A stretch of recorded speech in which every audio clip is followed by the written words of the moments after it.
अच्छा, ये सवेरे सवेरे क्या मेरे को यही देखने का है क्या? Yes, there's a term called queer baiting, जिसका मतलब होता है कि apparently गे या सेम सेक्स वाले रिलेशनशिप रखने वाले कैरेक्टर्स को एक ऐसी मीडिया में इनकॉर्पोरेट करके दिखाना कि वो ब्रॉडर सेक्सुअलिटी के लोगों को अपील करे, मगर साथ ही साथ ये क्लियर या डायरेक्ट भी नहीं होना कि भाई उनका कैरेक्टर का ओरिएंटेशन क्या है, क्योंकि वो स्ट्रेट ऑडियंस को भी विचलित नहीं करना चाहते।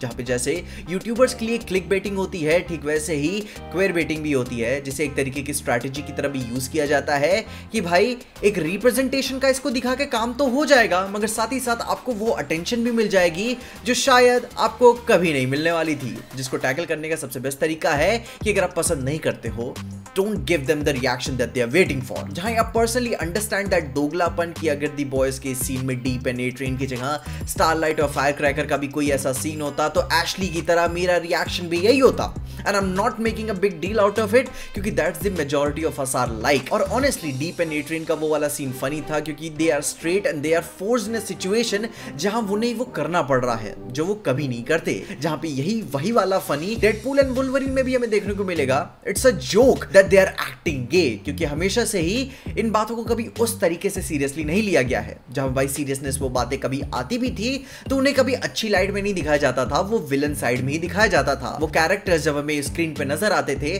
तो हमेशा फ्लैम्बॉयंट होते थे, कलरफुल, नियमों को तोड़ने वाले, अपने सेक्सुअलिटी को लेकर थोड़ा ज्यादा एक्सप्रेसिव, और उन्हें हमेशा विलन साइड में ही प्रेजेंट किया जाता था। जहां पे बहरहाल now things are different, bad guys are the actually good guys, वो मिसअंडरस्टूड होते हैं, पास्ट का ट्रॉमा होता है and they are the real victim. जहां ऐसी बात नहीं है कि सोसाइटी का ये कभी पार्ट एग्जिस्ट ही नहीं करता था, वो हमेशा से थे, बट अब क्या हो रहा है, थोड़ा ज्यादा जोर से नजर आ रहा है, क्योंकि पॉप कल्चर उसी चीज पे अभी रिएक्ट करती है जहां पे अभी का समाज चल रहा होता है। एंड ये कॉर्पोरेट हाउसेस उसी ट्रेंड पे डबल डाउन करती हैं, जिस चीज का प्रभाव अभी सोसाइटी पे ज्यादा हो रहा है। जहां पे जस्ट लाइक बारबी, अभी के मुकाबले इतिहास में महिलाओं को बहुत ज्यादा आजादी नहीं थी, एंड उन्हीं हार्डशिप्स के बीच में एक छोटी सी बच्चों की गुड़िया एक ख्वाब को दर्शाती है कि आप कुछ भी कर सकते हो। और वहीं मर्दों की मेंटल हेल्थ भी भाई पास्ट में पॉप कल्चर में कभी प्रायोरिटी नहीं रही है, जिसके इंस्टेंसेस आपको मूवीज में भी देखने को मिलते हैं कि रफ एंड टफ रगड़ मैन आता है जो इमोशनली एम्प्टी तो होता है मगर काम निकलवा लेता है। अब खैर जो बात बीत गई सो बीत गई, उसके ऊपर एक अलग से वीडियो बन सकती है, मगर जो अभी चीजें मैटर करती हैं कि पॉप कल्चर में पहले से ज्यादा, अभी कई गुना ज्यादा इस कल्चरल ट्रेंड का नाजायज फायदा उठाया जा रहा है, क्योंकि घुमा फिरा कर अब सोशल मीडिया से लेकर मूवीज, टीवी सीरीज, हर कोई इनका मैं कहूंगा बहुत ज्यादा नाजायज फायदा उठा रहा है। There are celebrities that they are just betting on people कि वो भले ही वो अंदर से वैसा ना फील करते हो, जोक के लिए या फिर कूल होने के लिए उन्होंने ऐसे रिस्पॉन्ड कर दिया हो एक स्पेसिफिक फैन बेस में अपनी जगह बनाने के लिए, जिससे भविष्य में वो और ज्यादा पैसे कमा सके एंड हाँ अच्छा फील कर सके। एंड एग्जैक्टली यही सेम चीज मास मीडिया भी कर रहा है। दे डोंट रियली केयर, वो बस एक एजेंडा की आड़ में कोशिश कर रहे हैं कि और पैसे बनाने का उन्हें मौका मिल सके, थोड़ी और इज्जत मिल सके, ताकि उनकी ब्रांड वैल्यू मजबूत हो सके। क्योंकि अगर वो सच में परवाह करते तो आपको लेजी राइटिंग देखने को नहीं मिलती। जैसे कि भाई फॉर एग्जांपल दी बॉयज के सीजन 4 में हुई कि जब बचपन से जब उसकी माँ गायब हो गई थी और जब वो पहली बार उससे मिलता है बड़े होने पे, तो वो पूछता है कि आप कहाँ चली गई थी हमें छोड़कर, तो उसकी माँ क्या आंसर देती है कि आई वाज नॉट हैप्पी।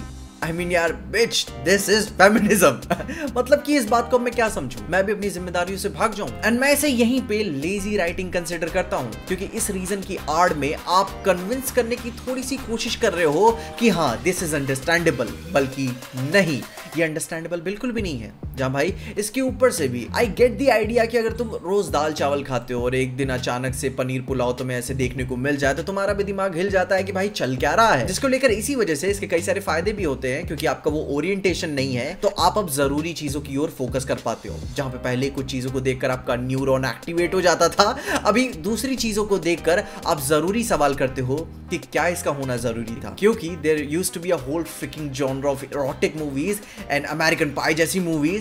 मगर अब सवाल आता है कि क्या ये मूवीज एंड टीवी सीरीज में इस तरीके के सेक्स सीन जरूरी हैं? क्या भाई वो सीन दिखाना जरूरी था? क्या वो नैरेटिव के एक्सपोजिशन के लिए जरूरी था?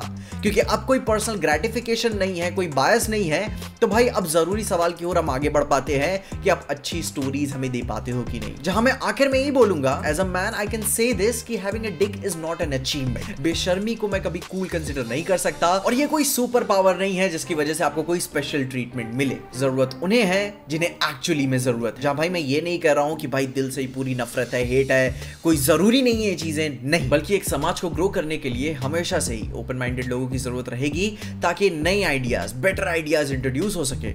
और उसी के साथ साथ हमें हमेशा से ही पुराने कंजर्वेटिव लोगों की भी जरूरत रहेगी ताकि उन नए आइडियाज को वो चैलेंज कर सके अच्छे से ग्रो करने के लिए। एंड आई होप ये चीजें बैलेंस में रहें, क्योंकि इससे ही एक सभ्य समाज ग्रो करता है। I hope. खैर, तुम अपने ओपिनियंस बताओ, तुम इन चीज़ों के बारे में क्या सोचते हो? क्या तुम्हें लग रहा है कि एक्सप्लॉइट किए जा रहे हैं लोग? अपनी ओपिनियंस मुझे कमेंट्स में ज़रूर बताना। एंड तब तक के लिए देखते रहना पीजे एक्सप्लेन।